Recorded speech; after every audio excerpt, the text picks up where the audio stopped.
जय हिंद साथियों। अगर मैं आपसे कहूं कि आपके घर की अलमारी, लॉकर या तिजोरी में सालों से सुरक्षित रखा जो सोना है, वो अब सिर्फ आपकी निजी संपत्ति नहीं, बल्कि सरकार की नज़र में वो इस देश का सबसे बड़ा आर्थिक हथियार बन। क्या आप इस बात पर यकीन करेंगे? और चलिए एक और सवाल पूछता हूँ। अगर आने वाले दिनों में सरकार आपसे कहे कि आप अपने घर का सोना बैंक में लाकर जमा कर दीजिए और इसके बदले में आपको सिर्फ बैंक के चक्कर नहीं काटने होंगे, बल्कि आपकी गली और मोहल्ले का वो ज्वेलर जिस पर आप 20 साल से भरोसा कर रहे हैं, वो खुद आपके घर से सोना ले आएगा। तो क्या आप अपना पारिवारिक सोना सरकार को सौंप देंगे? साथियों, आजकल सोशल मीडिया, व्हाट्सएप यूनिवर्सिटी और यूट्यूब पर एक बेहद अजीब और डराने वाला माहौल बनाया जा रहा है। कोई दावा कर रहा है कि सरकार एक ऐसा कानून ला रही है जिसमें आम लोगों का सोना जब्त कर लिया जाएगा। तो कोई कह रहा है कि मंदिरों के खजाने पर सरकार की नजर है। लोग डरे हुए हैं कि कहीं उनकी मेहनत की कमाई रातों रात गायब तो नहीं हो जाएगी।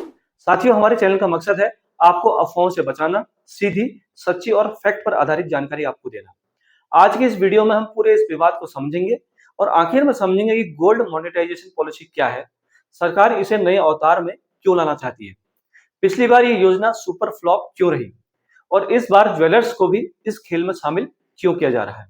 और सबसे जरूरी बात ये कि अगर आप इस स्कीम में अपना सोना देते हैं, तो क्या आपकी माँ या दादी का वो पुराना पुश्तैनी हार या गहना हमेशा के लिए पिघला दिया जाएगा? क्या वो आपको कभी वापस मिलेगा?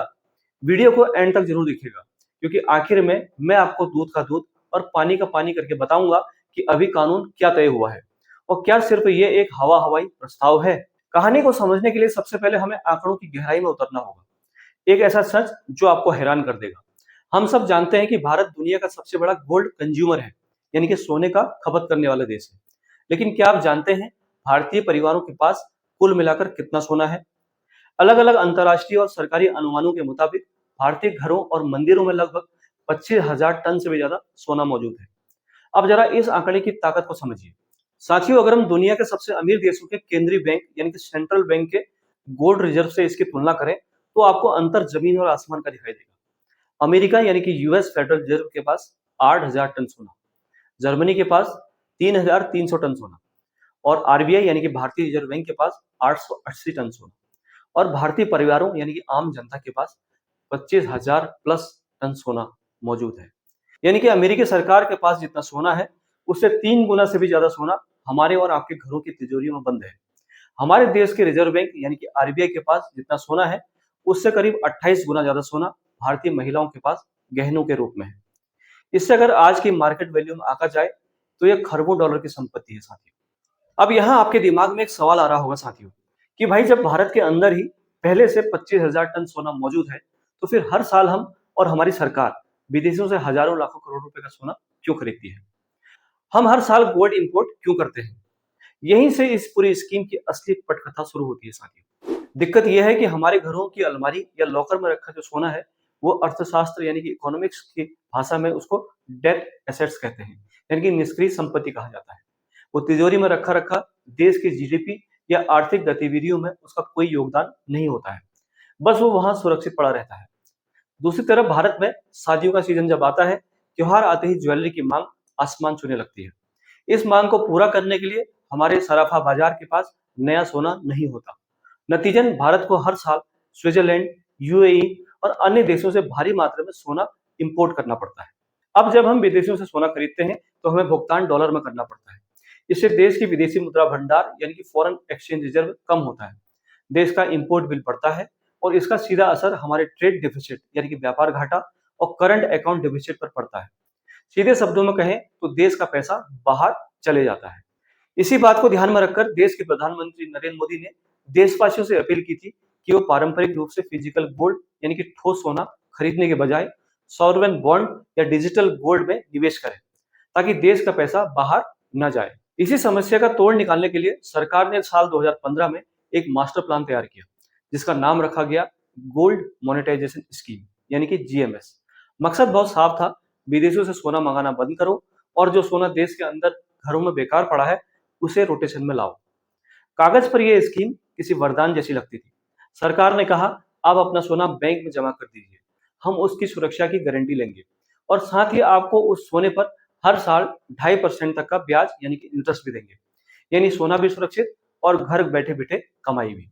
लेकिन साथियों, साल 2015 से आज लगभग 10 साल से भी ज्यादा समय बीत चुका है और कड़वा सच ये है कि ये योजना पूरी तरह से असफल रही है।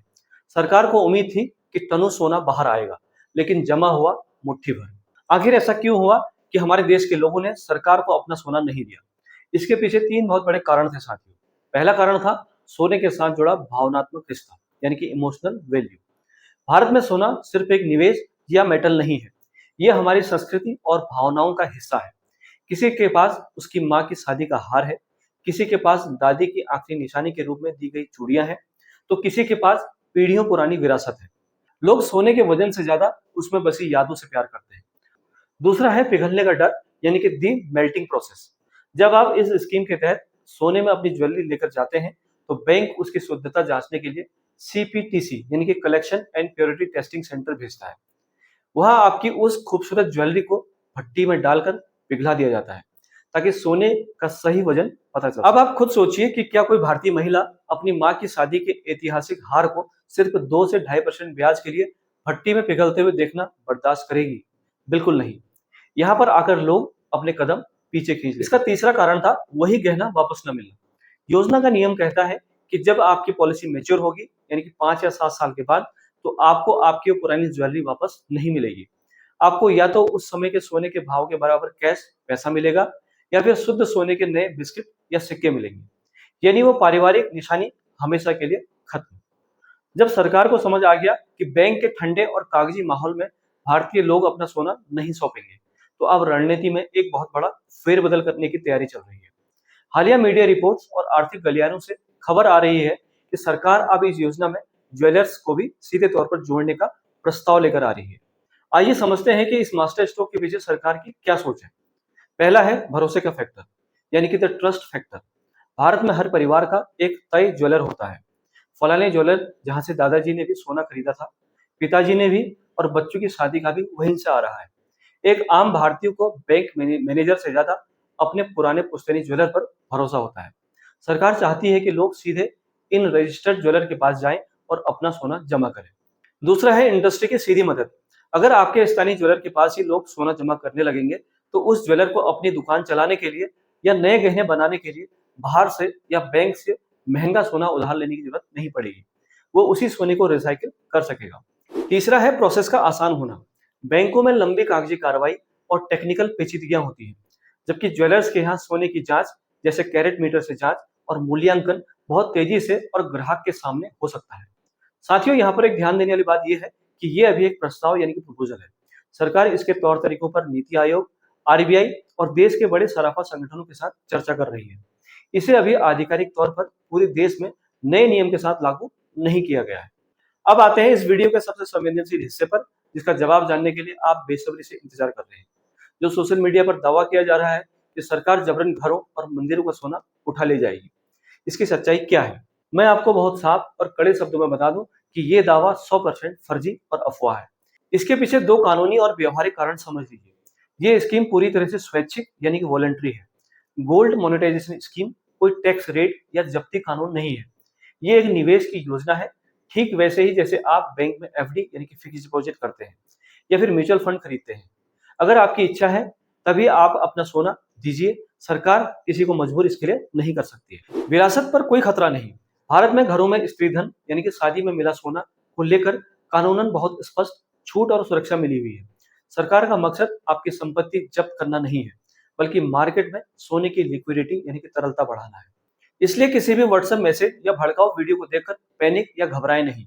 जब तक रिजर्व बैंक ऑफ इंडिया यानी कि आरबीआई या वित्त मंत्रालय, मिनिस्ट्री ऑफ फाइनेंस अपनी आधिकारिक वेबसाइट पर कोई नोटिफिकेशन जारी नहीं करता, तब तक बात सिर्फ कयास ही है।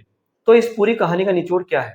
और सबसे बड़ा सवाल कि जब ये योजना यानी कि ज्वेलर्स वाली आएगी, तो आपको इसमें हिस्सा लेना चाहिए या नहीं? हमारी आपको बहुत सीधी और व्यवहारिक सलाह यही रहेगी कि अगर आपके पास ऐसी ज्वेलरी है जिससे आपकी पारिवारिक भावनाएं जुड़ी हुई है, जो आपकी शादी का गहना है या पुश्तैनी धरोहर है, उसे आप इस स्कीम में बिल्कुल मत दीजिए, क्योंकि ब्याज के कुछ पैसों के चक्कर में आप अपनी वो ओरिजिनल कलाकृति को हमेशा के लिए खो देंगे। लेकिन अगर आपके पास प्योर गोल्ड बिस्किट के रूप में पड़ा है, या कॉइन्स के रूप में पड़ा है, या ऐसी टूटी फूटी पुरानी ज्वेलरी है जिसे आप कभी पहनने वाले नहीं है, या वो सिर्फ लॉकर में बड़े बड़े आपका खर्च बढ़ा रही है, तो नई स्कीम के लॉन्च होने के बाद उसके नियमों और ब्याज दरों को देखकर आप निश्चित रूप से इस पर विचार कर सकते हैं। कम से कम घर में पड़ा बेकार सोना आपको कुछ रिटर्न तो कमा कर दे ही देगा। जैसे ही सरकार इस योजना का फाइनल ड्राफ्ट और नोटिफिकेशन जारी करेगी, मैं सबसे पहले आपके लिए उसकी बारीकियों का विश्लेषण लेकर इस चैनल पर जरूर आऊंगा। तो साथियों, अगर आपको आज की वीडियो यूजफुल लगी हो, इससे आपकी शंकाएं दूर हुई हो, तो इस वीडियो को जरूर लाइक कीजिए।